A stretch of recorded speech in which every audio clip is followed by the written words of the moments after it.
I'll be introducing the other speakers in a few minutes. But I want to start with just a few small items. First, you should know that we're recording the program and that it'll be available to everybody who registered, so please share it widely. Second, I want to recognize all the organizations who are co-hosting. You see their logos there on screen. They include Potomac Riverkeeper Network, Rockbridge Conservation, Waterkeepers Chesapeake, my group, Wild Virginia, and the Virginia Conservation Network. And then finally, I want to say a few words about the reason we chose to present this program at this time. All the participants here are looking to promote knowledge about the real risks that PFAS poses across the state and to find solutions that will protect the environment and people. As the title says, we're talking about PFAS, sewage sludge, and farmlands. I expect many, if not all of you, know some of the basics about PFAS, but just to lay a little bit of a foundation for the other presentations. PFAS is short for per and polyfluoroalkyl substances, which are increasingly being found in lots of places in our streams, drinking water supplies, in the products we buy, in fish, on the land, and in crops, and in our bodies. PFAS presents a wide range of health risk, and it can cause harm and problems at very low concentrations. And there's a reason these substances are often called forever chemicals, because they accumulate and concentrate through time, and they degrade very slowly. So as far as known sources of PFAS entering the environment, they are increasingly being found wherever we look in wastewater discharges to our surface waters. These include municipal sewage treatment plants and industries. Also, these chemicals can be released through sludge, which is why we're here today. And sludge is a semi-solid waste produced during the wastewater treatment process. In the water treatment plants, to protect the streams from certain direct discharges, it's important to remove a lot of the solids and other materials that then end up in the sludge. But then we have to find a way to dispose of those materials. You often hear the word biosolids, and those are a product of the sludge having gone through a certain amount of treatment. Primarily, that's to remove pathogens and to make it possible to handle the materials efficiently. Finally, after the biosolids have been produced through treatment, in many cases, those materials are transported and spread on farmland, on pastures and crops, and they are very widespread throughout Virginia. In that use, the materials are valued by a lot of people because they're a good source of nutrients, but they also are a source of toxic materials, including PFAS. And those pollutants, most of those pollutants are not removed through the treatment process. Now, I want to be clear that the presence of PFAS in those municipal plants and in the sludge is not caused by the plant operators or the users of the sludge. It is, in fact, a problem that we all have to face and look for solutions together, which is what we're seeking here. Some other states, including Maine, have taken strong action to protect the environment from PFAS, and at the same time to help farmers and landowners who may be harmed by these pollutants' presence on their lands and potentially in their water supplies. Our friends here tonight from Maine are going to tell us about their experiences in that regard. One important step that we need to take here in Virginia, that should be happening without delay, is that the DEQ, the Department of Environmental Quality, should require monitoring in wastewater and sludge and require removal of these pollutants before they get out into the environment. And that's simply just not happening yet. Those kind of controls and monitoring can push the problem back upstream, if you will, to the primary sources, the industries that feed into those sewage systems. So With that being said, I'm going to introduce our three main speakers and then hand it over to them. But I'll start with the Honorable Bill Pluecker, who is Public Policy Director for Maine Organic Farmers and Gardeners Association, and he's a member of Maine's State House of Representatives. Bill's been farming commercially since 2005, and during most of those years, his operation was certified organic and operated as a CSA, Community Supported Agriculture Program, in partnership with the Maine Harvest Bucks. He currently runs Begin Again Farm, a small vegetable operation selling primarily wholesale to local groceries and the Mainers Feeding Mainers program. Bill has served in the Maine legislature since 2018 and represents House District 44. He also serves as chair of Maine's House Agriculture, Conservation, and Forestry Committee. Our second speaker is Adam Nordell, who is campaign manager of Maine farmland contamination at Defend Our Health. He worked for 11 years as an organic vegetable and grain farmer, as the owner and manager of Songbird Farm in Unity, Maine. The farm focused on local markets, heritage grains, and community involvement as pathways to strengthen a sense of place and history. In late 2021, Adam and his wife Johanna discovered severe PFAS chemical contamination of their land, drinking and irrigation water, and their bodies. This discovery led to an immediate voluntary closure of farm operations and launched Adam into an advocacy role, fighting for impacted communities and against continued contamination. He's excited to continue this work as part of Defend Our Health team, where he organizes with people impacted by PFAS and advocates for responsible, impactful allocation of state resources to support those communities. And we're sorry to say that one speaker, David Flores of Potomac Riverkeeper Network, is sick and couldn't make it today. But never fear, we have Betsy Nicholas, who serves as vice president of programs for that group. She previously was coordinator of Waterkeepers Chesapeake, the regional coalition of 17 waterkeepers protecting rivers and streams of the Chesapeake and coastal bays watersheds. She's also the founder of the Waterkeepers Chesapeake's Fair Farms campaign, worked as a trial attorney in the Environmental and Natural Resources Division of the U.S. Department of Justice, and was general counsel for Chattahoochee Riverkeeper in Atlanta, Georgia. So I know you're impressed by that lineup of speakers, so we're going to get them started. I'm going to turn it over right now to Betsy Nicholas.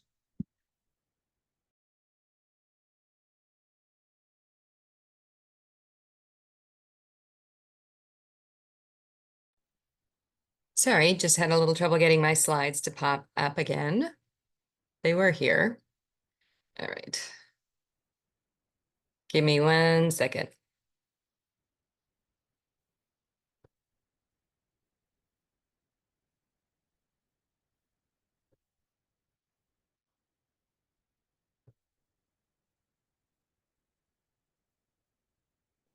Okay. Should have them now. There we go. Sorry about that. So I'm going to be pretty brief because I really want to save some time for you to hear from our friends from Maine. The information that they shared with us has really inspired me on the idea of what we can do to help protect farms, farmland, and farmers throughout the watershed in our region based on the great actions they've taken already.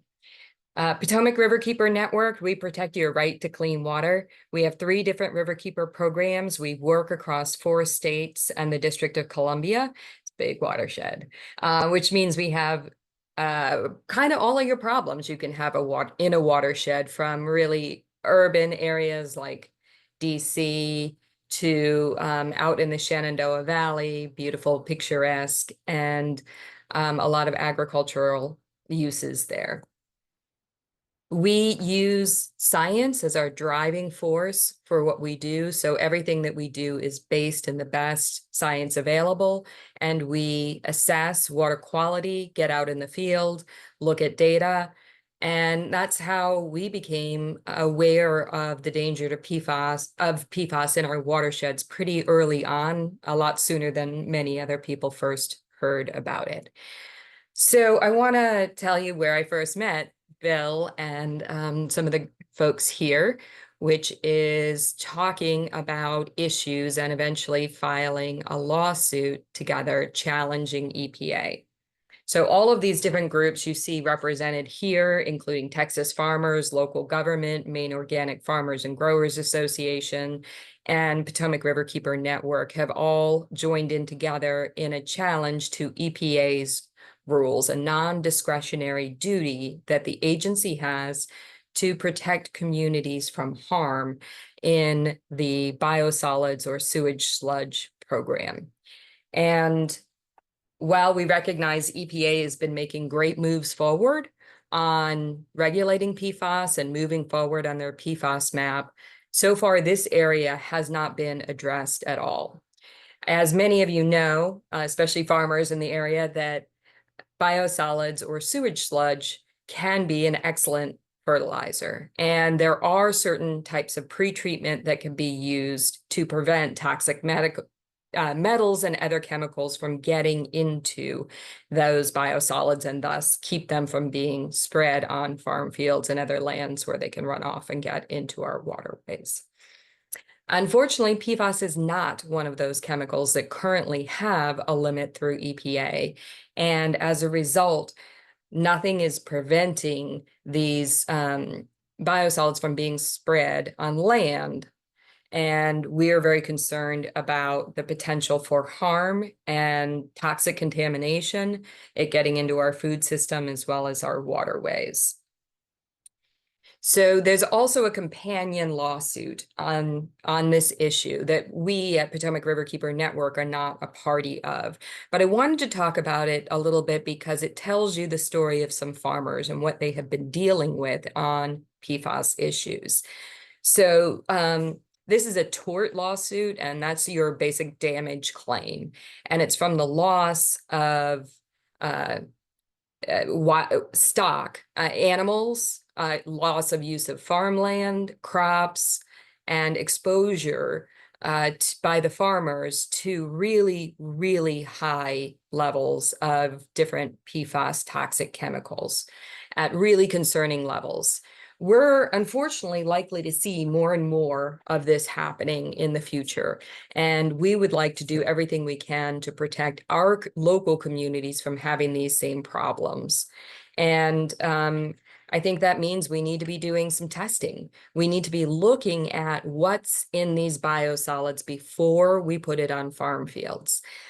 The PFAS chemicals, like some others we've dealt with in the past, like PCBs, et cetera, they bioaccumulate, meaning when you get exposure to even very small amounts, it stays in your body. The next time you get an exposure to a tiny little amount, that stays in your body. So it just amplifies over time. When you have in the watershed, for example, fish that often eat fish, it bioaccumulates in those fish as well. And one fish eats the next fish, eats the next fish. And so the contamination of each one of those fish gets then presented to whoever then consumes that big fish in the field, which is often us.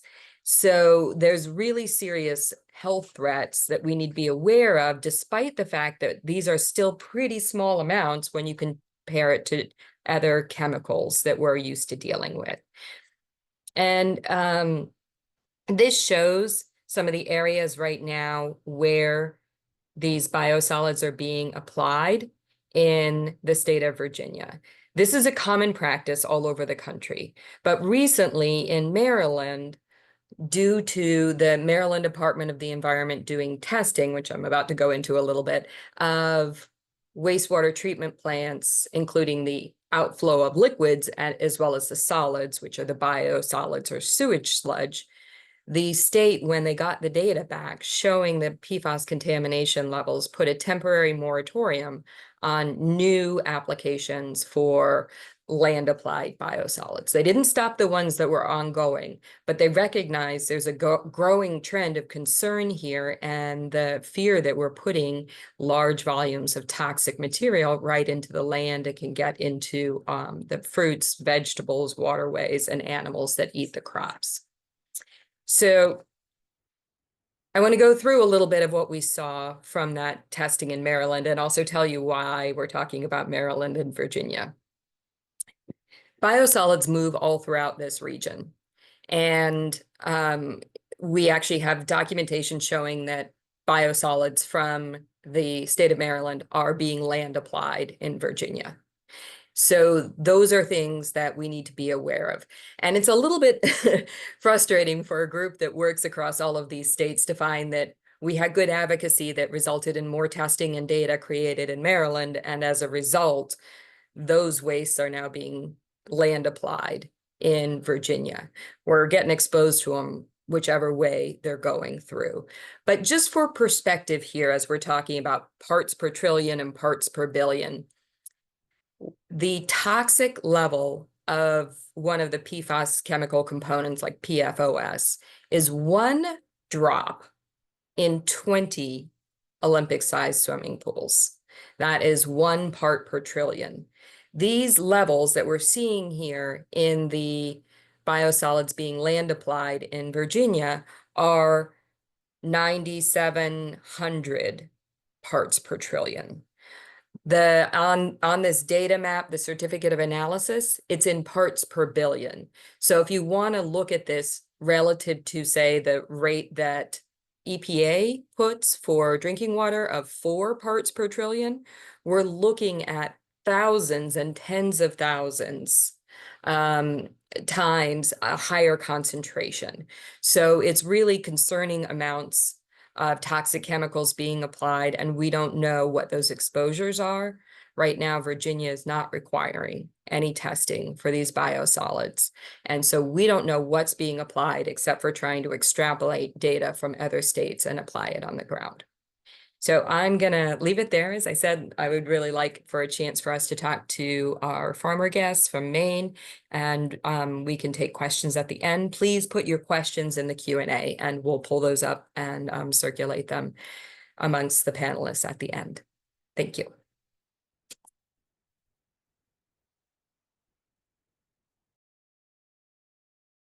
And Adam is up next.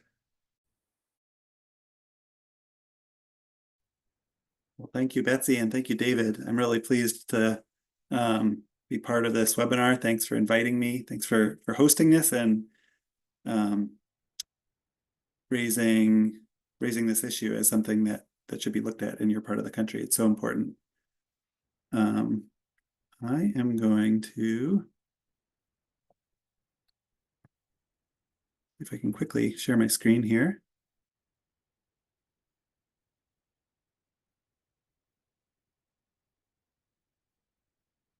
All right, I should be sharing. Hopefully you all can see my screen. So my name is Adam Nordell. As David mentioned, I'm a campaign manager at the Maine-based environmental health nonprofit called Defend Our Health. Defend Our Health has been working on PFAS in farmland since about 2018. I'm, as David said, coming to this from a farming background. I ran an organic vegetable and grain farm called Songbird Farm that my wife and I discovered several years ago was severely contaminated with forever chemicals, with PFAS, linked to historic sewage sludge land applications that occurred about 30 years ago. So as Betsy so beautifully described, how PFAS can biomagnify in an ecosystem, and then once it enters our body, you can get sort of a compounding exposure that lingers and lingers and lingers. The same is true with how we treat our farm soils. Repeated historic applications of sewage sludge as fertilizer lead to compounding levels of PFAS in the farm soils and lots of downstream impacts. I'm starting this presentation with what I think is a beautiful slide from an article by the journalist Marina Schaffler who wrote an article that you should check out if you're interested in Maine's PFAS adventure, called A Spreading Problem. You can see the link down there at the bottom, find it on the internet. But I'm mostly sharing this because it illustrates that a sludge spread farm is located in an ecosystem, is located in a landscape, and farmers, farm workers, neighbors, all exist in this landscape and are interacting with various aspects of the ecosystem. So when you contaminate a farm with persistent bioaccumulative toxic chemicals like PFAS, they circle in the landscape and impact us all in a number of ways. Am I able to advance my slides? Uh-oh, there we go. Here's another way to start this story. In 1981, 2 years before I was born, and 10 years before what later became my wife and my farm, there was an interview with the New York Times and Dr. Donald Lisk, who was then the director of Cornell University's Toxic Chemical Lab. Dr. Lisk was defending New York's then interim ban on the land application of sewage sludge. And he said, "We found that there's practically no such thing as clean sludge. Sludge is the product of practically everything in our society and may contain virtually any element and a galaxy of dangerous chemicals depending on the spectrum of industries in the area. It's just too poisonous and unpredictable to use on land. Once these elements are in the soil, they do not go away. Some travel up into plants, while others leach down and could contaminate groundwater." Dr. Lisk didn't use the acronym PFAS. He may not have been aware of PFAS chemicals in 1981, but he perfectly illustrated what would happen with PFAS in Maine and elsewhere around the country when sludge was spread on land. Why should we be concerned about this? When PFAS shows up on land, it's contaminating drinking water wells, it's contaminating our fish and wildlife resources, it puts the safety of our food system at risk. We all depend on a clean, healthy food system, right? We all want to be healthy. And PFAS on farms represents a serious economic risk to rural communities. Numerous farms around the country have gone out of business as a result of contamination, including my own farm. And PFAS on farms represents an especially unacceptable risk to the health of farmers, farm families, farm workers, and our rural neighbors. I'll quickly introduce you to a PFAS impacted farmer named Earl Tennant from near you all in West Virginia. Sadly passed away a few decades ago. Earl Tennant was not, his farm was not contaminated through sewage sludge. It was contaminated through a leaking chemical landfill operated by the DuPont Corporation. But he was a whistleblower to whom we owe great thanks for our basic knowledge of the toxicity of these chemicals. He knew there was something going wrong on his farm. He sued DuPont. And the result of that the result of that lawsuit is that we understand that these chemicals are really something we need to avoid at all costs. And then I'll introduce you to another whistleblower, a farmer from the state that I live in, Maine. This is Fred Stone from Stone Ridge Farm. Fred was the first PFAS contaminated farm identified in our state back in 2016. The neighboring town of Kennebunkport discovered PFAS in its municipal water supply, which was traced upstream to Fred's farm. The state did some investigation, found the chemicals in his soil, in the blood of his livestock, in the milk, in his own drinking water, and ultimately removed his milk license, so shut his farm down. Fred had participated in the sludge land application program. He was told by the state that this was a safe practice. It wouldn't put his farm at risk. It wouldn't put his animals or his family's health at risk. And he was well aware of the scope of that program. So in the state of Maine, pulled his license and said, "All right, case closed. We found a problem. We solved the problem." Fred said, "No, this is a bigger problem. I know this practice was widespread. You need to investigate it. If you care about public health, if you care about the health of the food supply, please keep investigating." And that advocacy cost Fred so much. But he partnered with Defend Our Health, where I'm now working, and was able to tell his story to the media, to tell his story to the legislature. And ultimately, things started moving on the policy front. So the initial policy moves, I hope I'm not stepping on your toes here, Bill. I'll just keep it quick. Regulations limiting the amount of PFAS in sludge, extending the statute of limitation, and a mandate to investigate the problem more expansively. Here's Maine Department of Environmental Protection's ArcGIS map, showing all of the licensed sludge application sites. On the left of your screen, you see the state of Maine with a bad case of chicken pox. Those are all of the spots where sludge has been licensed to get on farmland. And if you zoom in on that map, you can see polygons representing licensed sludge application sites. And then the red dots indicate drinking water wells that tested above Maine's drinking water standard of 20 parts per trillion. In some cases, like in the image on the right-hand side of your screen, lots and lots of contaminated wells. So to date, Maine DEP has investigated a portion of 1,000 historically licensed sludge disposal sites on farms, and in that small portion of their investigation, they've identified 484 wells contaminated above 20 parts per trillion. They expect that number to double when we switch to EPA's new 4 parts per trillion standard. And then the scale of contamination, when we think about 4 parts per trillion or 20 parts per trillion, there are numerous wells in central Maine, in the area where I live and where my wife and I were farming, numerous wells that are contaminated above 1,000 parts per trillion, and some even testing up in the order of 100,000 parts per trillion. So it's really severe contamination, and the medical implications are serious as well. The boundaries of a farm are not respected by industrial chemicals, right? So when soil is contaminated, that impacts surface water, that impacts plants growing on the farm, and it impacts fish and wildlife as well. And at this point, Maine Centers for Disease Control has identified 20 Maine towns with water bodies where they've instituted a limited consumption fishing advisory, including several bodies with do not eat advisories.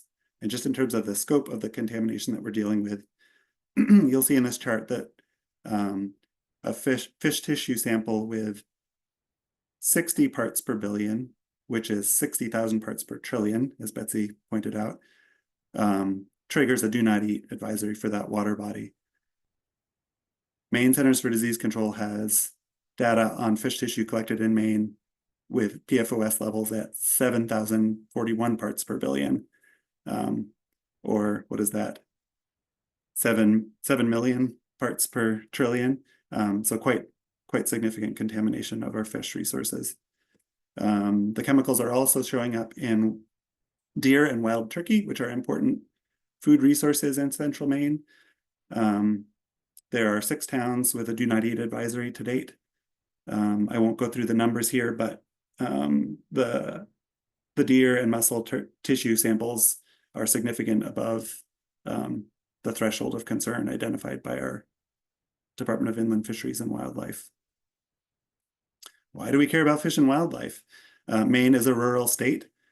Our lower income rural communities have proud subsistence hunting traditions. There are a lot of people of all income strata, really, who regularly fill their chest freezers with venison and wild turkey, as well as bass and wild-caught trout. Maine's tribal communities are disproportionately impacted. They, of course, have cultural ties to our fish and wildlife resources that are put at risk when those are contaminated. Hunting and fishing are important drivers of our rural economy. There are a lot of people who come from out of state and hire local guides to help them hunt and fish. And then again, this all comes back to the health impacts. People living near sludge impacted sites are drinking contaminated water and are eating contaminated food.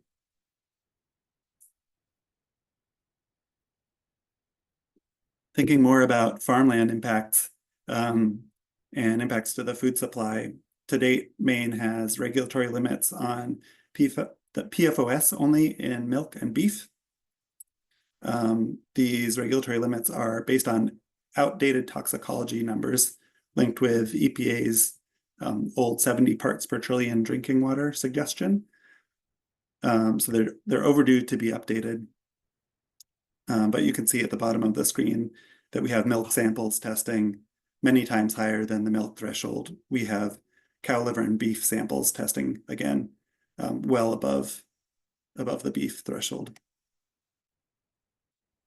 So we also have a soil screening standard based on models of how contaminated soil winds up contaminating forage crops, which winds up producing milk above that milk screening standard of, or that milk regulatory limit of 210 parts per trillion.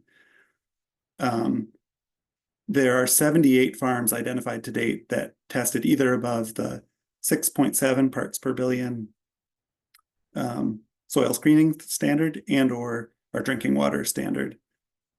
And the soil tested by the state have tested it as high as 7,840 parts per billion. So again, that's well above 7 million parts per trillion of the chemical PFOS. You'll hear more about the state of Maine's PFAS response from Bill, but the resources marshaled by the legislature and our departments have helped keep most of those 78 impacted farms in business, which is great. It's been expensive, but there are paths forward for some of the impacted farms. I could probably spend half an hour talking about the slide, which I won't do. But thinking about the health impacts, there are a few things I want you to notice on this slide. On the two slides are the same data. One is a logarithmic scale. You'll see the units on the left jump to 10, 100, 1,000. So the scale is increasing as you go up the graph. And on the right-hand side, it's a regular scale graph. We have the average exposure to PFOA and PFOS of an average American on the far left, residents of a highly exposed community in Sweden. In Ronneby, Sweden is the highest exposed community that's been studied in a significant way that's contributed to the medical literature. We have the workers at a 3M PFAS manufacturing plant in Decatur, Alabama. And then on the far right, you see my own PFAS blood serum levels shortly after I left my farm 3 years ago. And then the two dotted lines you see on the left-hand graph are exposure risk categories identified by the National Academies of Science, Engineering, and Medicine. So the lower dotted line, if you're above that line, you have an increased risk of illness. And if you're above the higher one, you have an elevated risk of illness. And on a regular scale graph, you'll see that if I can fit my own exposure onto the graph, you can't even see the exposure risk thresholds.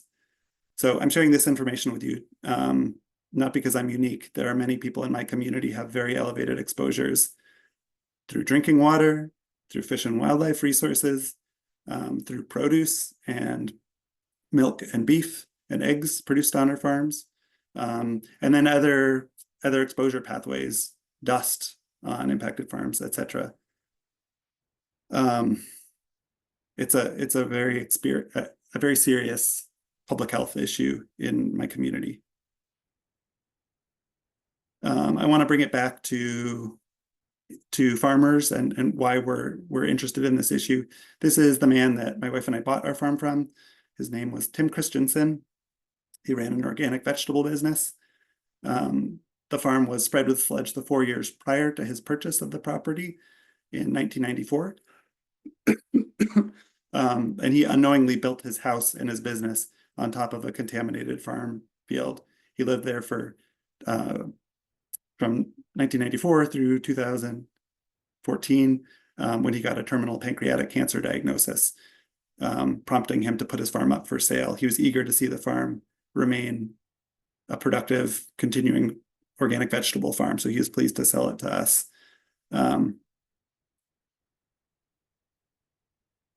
So to sum it all up, we're talking about the contamination issue in Maine.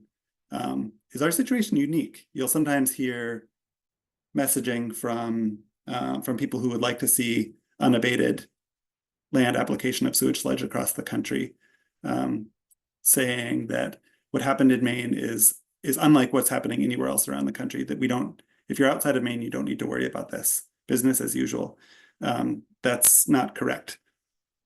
Well, there were significant industrial contributors to the PFAS problem in Maine.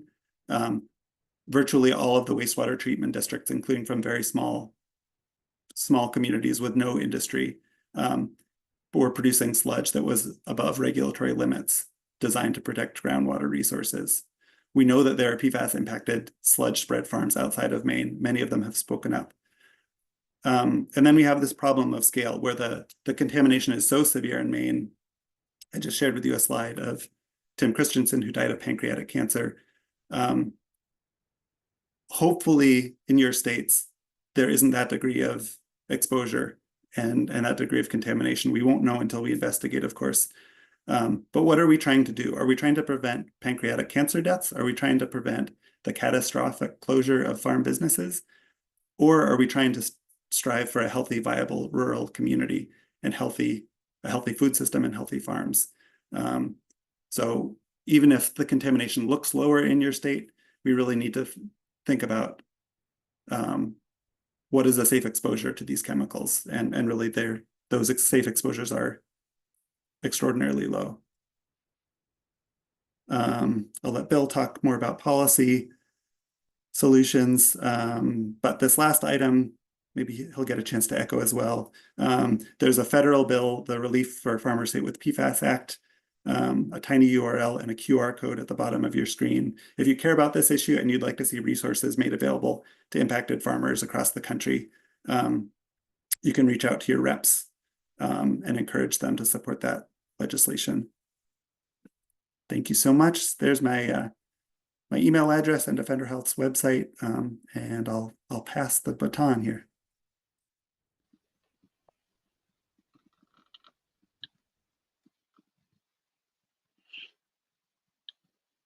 I'll just pull up my shared slide. There we go. And thank you so much, Adam. It's always, I'm so lucky to be working with you on this, and always benefit from hearing your perspective every time. And I'm afraid to say none of my slides are as artfully put together or done as Adam's, but it's a lot of the same message that we're going to be hearing.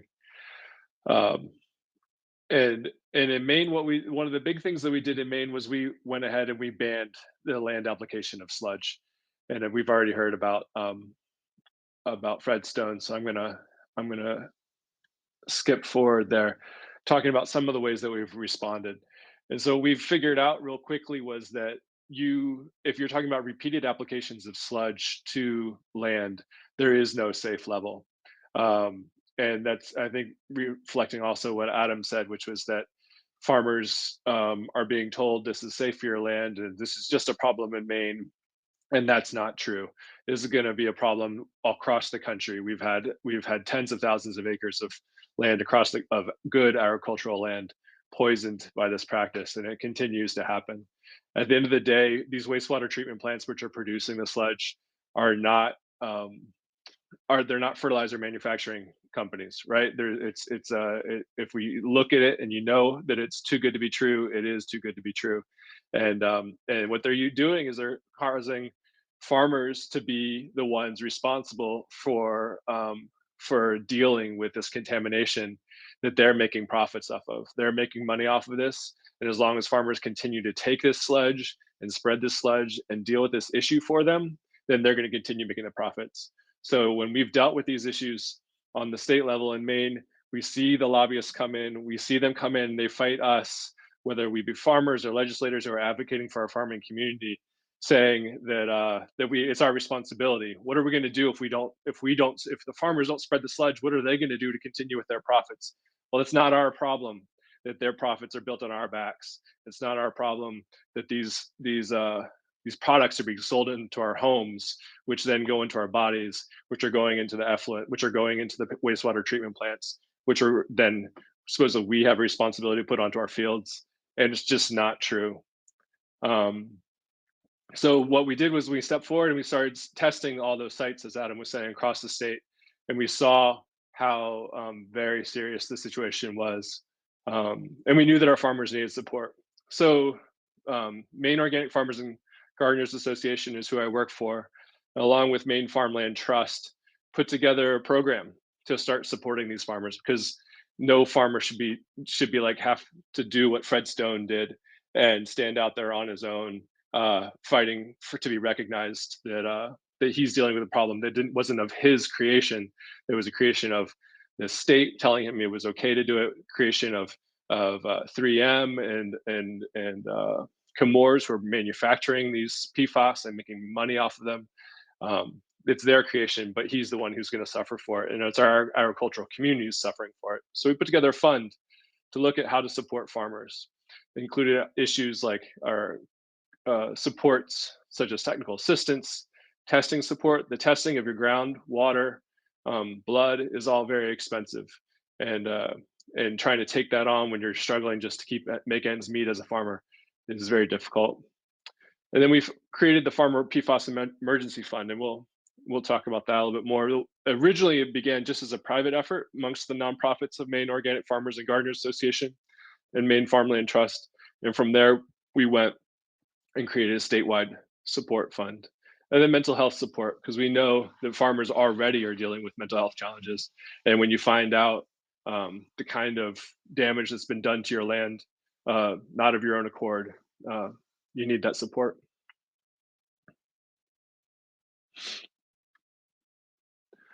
So some of the first things we did was we started passing legislation back in 2021, started being more responsive as a legislature to the needs of our community.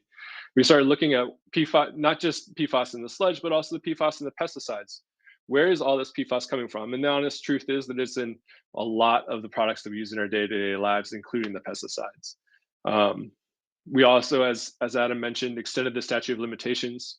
So what we had in Maine is we said that the statute of limitations begins when the sludge is applied to the land. And that just doesn't work, because in many cases, the sludge was applied decades ago. And so we changed the statute. So it said the statute of limitations begins when you discover or can have discovered the nature of the contamination, so that the farmer has some level of recourse to go back to the industries producing this and try to get some sort of remedy. And we also ordered the Department of Agriculture, Conservation and Forestry to study how to support the PFAS affected farmers. That was important to look at, like, what are the needs? This is a whole new idea of this level of contamination, both in degree and severity and scope, and how are we going to respond to some of this? Well, also, as I said, the PFAS is coming into our bodies, it's going into the sludge, it's coming to our fields. We have to turn off the tap. We have to look we have to stop this level of contamination. So we went back and started looking at the products themselves. So as you can see, the ban was put in. The original ban from LD 1503 was supposed to go into effect in 2030. Since that time, we've updated it and pushed it farther out, because we've seen that the scope of PFAS in our products is deep and pervasive, and it's going to take time to deal with it. And then most importantly, is we ordered to start investigating those sites going all the way back to the early 80s, and I believe even to the 70s, of where we've been applying some of this sludge in the state of Maine. And that's where we started realizing the scope of the problems that we're dealing with in terms of the number of farmers. And as Adam said, we're continuing to find more farms every year who are having to deal with these issues.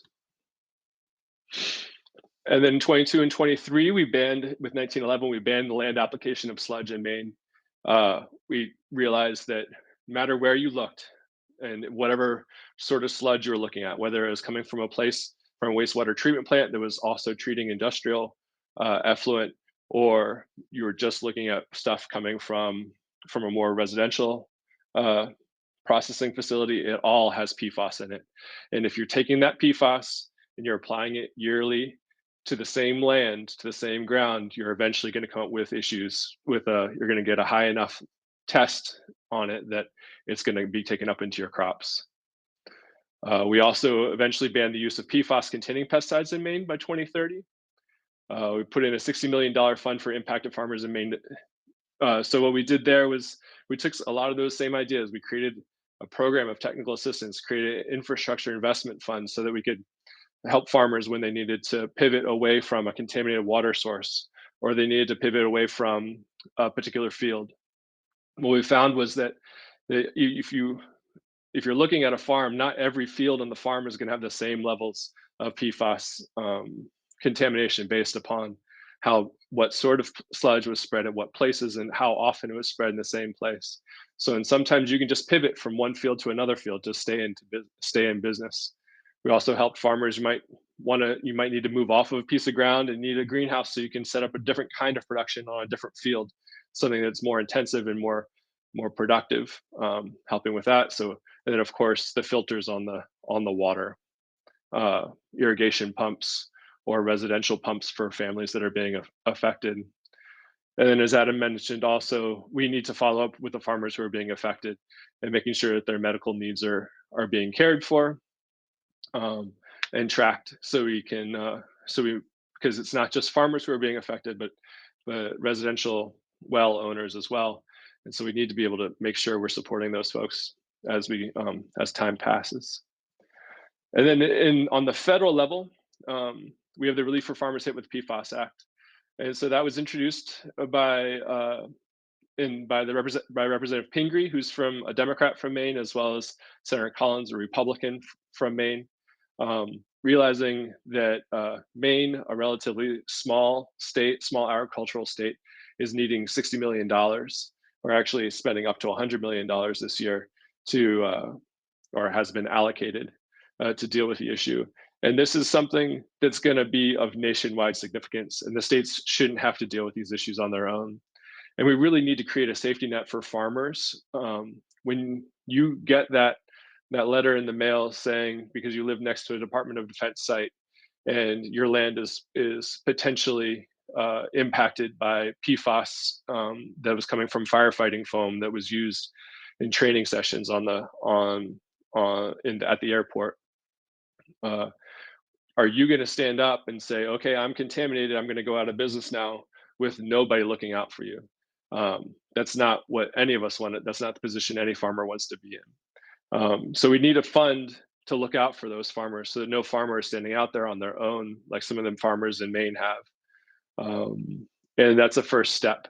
We're not looking to regulate this situation before we've created opportunities for the farmers to stay in business, because as Adam put up in his slides there, 78 farmers affected, but we've only lost 3 or 4 farmers and farms that have gone business. It's because we've created a support network for them, and that's what's so vital for us to do going forward on state levels as well as on the federal level.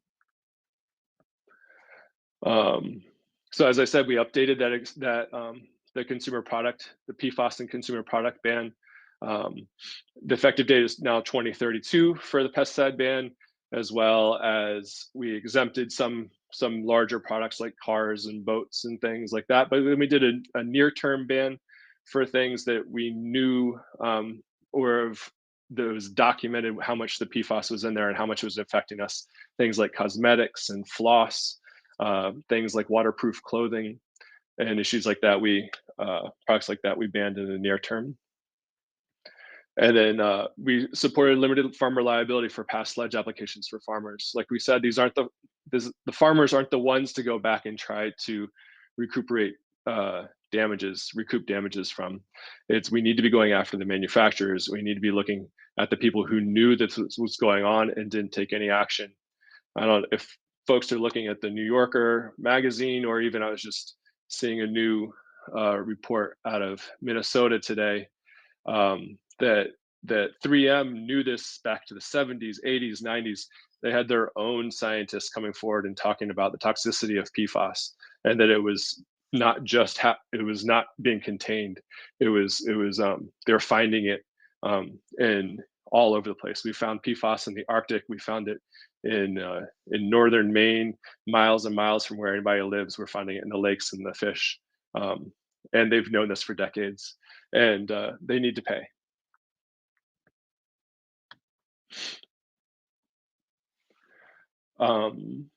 So we have also, Betsy's already gone into the lawsuit a little bit, but so Maine Organic Farmers and Gardeners is also working with Potomac Riverkeepers, as well as the farmers in Texas, and PEER, which is the Public Employees for Environmental Responsibility organization, to sue the EPA. We need them to take action to start regulating the PFAS in sludge. We know we're poisoning ourselves. We know farmers are being poisoned. We know the food is being poisoned, and they've not taken action. And so we need to step up and make sure that happens. I've mentioned the Relief for Farmers Hit with PFAS Act. We need to keep the pressure on. No farmer should be standing alone when the news comes. We need to be standing together as a community, advocating for each other, and so that we stay in business. We can work through it. Most farmers can work through it and stay in business, but we need the support from the federal government to make sure that happens. And then when we're looking at food, the PFAS maximum contaminant levels for food, and we need the FDA to take action. There are some farmers who know about this contamination and are not taking action to try to clean up their food, and we need to make sure that that those who are being responsible and taking action don't need to compete against those who haven't done anything. And it's one way to make sure that our consumers are protected, as well as our businesses. And we've already gone to the lawsuit, so I will skip there, and I'll stop sharing and happy to answer any more questions. We have lots of questions. Thank you, Bill. Thank you, Adam, David. Really, really good information, important stuff here. So Dave Sly, I'm going to throw this one to you first. Are municipal water plants testing for PFAS?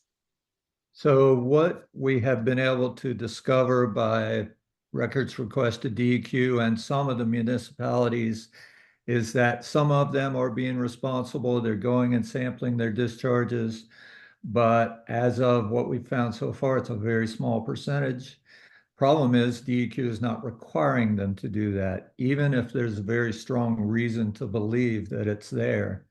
They're not using that authority. So the answer is not nearly enough data. Yep. In terms of I'm kind of putting two together here. In terms of the contamination sources in Maine, what were the primary routes through which farm fields were exposed to PFAS? Where was the PFAS coming from? Bill, you want to take that one? Or Adam? So it was coming from sludge getting land applied on the farms, of course. There have been efforts to look upstream in the wastewater treatment districts. The Portland Water District, serving Portland, Maine, and surrounding communities, has done some interesting work looking at evaluating PFAS levels in the influent received by the water district, the wastewater district. And interestingly, the PFAS levels in residential communities are sometimes just as high as those coming from industrial customers to the wastewater district. That varies by industry. There is high profile and extreme contamination that is specifically linked to some of the paper mills in Maine that were using PFAS in their processes. But basically all of the sludge that was leaving the wastewater districts was presenting an untenable level of risk to the farms that were land applied. Okay. Bill, this one I think is best for you. What can you go into just a little more detail of what you did to keep the farmers afloat and keep them from having to shut down? Yeah, so the first step is when you you need to find out exactly the source of the PFAS on your land, right? So it's very different if it's coming from your irrigation water versus coming from the field, or is it like your entire property? And then also looking at the natures of the different types of PFAS that are coming through. So they act in different ways. There's short chain PFAS, there's long chain PFAS. And so doing the testing, figuring out where that PFAS, the source of the contamination is. In one case in Maine, the source of the contamination was coming to a dairy farm from contaminated feed. So all we had to do was change the source of the feed, and then you had to depurate the cows. In that situation, the farmer wasn't able to sell milk for 6 months. So we took the milk. They had to continue milking the cows because the PFAS binds to proteins, the protein in the milk. It leaves the cows that way. And 6 months later, that cow is now ready to be milked for human consumption at that point. So we're supporting the farmer as they go essentially income with no income for those six months. And in other cases, it'll take a different amount of time to pivot to a new market and a new way of growing if need be. At the same time, they need to also watch their own bodies and look at the impacts that they are going to be dealing with as farmers who have been inhaling the dust, drinking their water, drinking their milk, eating their beef, or any of the leafy vegetables. So it's really a comprehensive approach. And then I'll put the last little bit there, which is the different crops taken up in different ways. And so whether you're selling corn silage or producing corn silage versus selling a tomato, the PFAS is going to interact differently in the different crops. Thanks. A follow-up to that, and this could be either for Bill or Adam. How does the consumer know if their food has been contaminated?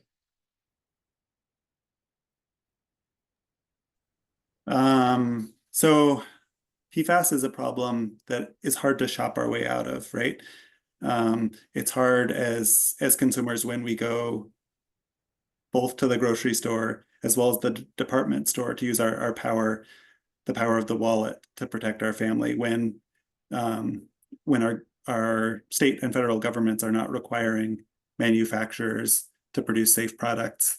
We can do the best we can. We can shop from clothing manufacturers that are going PFAS free ahead of the regulatory process, but really we need systematic solutions to these problems. In a state like Maine, we're lucky that there's a process in place where farmers are able to investigate their land use history on their fields, that they have resources to pivot and stay in business. They can address the problem without going bankrupt. So as the executive director of MOFGA, where Bill works, often says, as a result of Maine's process, even though we have contamination in our state, as a result of the challenging process we've been through, we now have the cleanest food system in the country because we're doing something to vet historic contamination and to help farmers transition to safer products, or safer production systems, rather. That's great. And that's part of the reason we wanted to learn from you here, is to try and protect our local food system and farmers.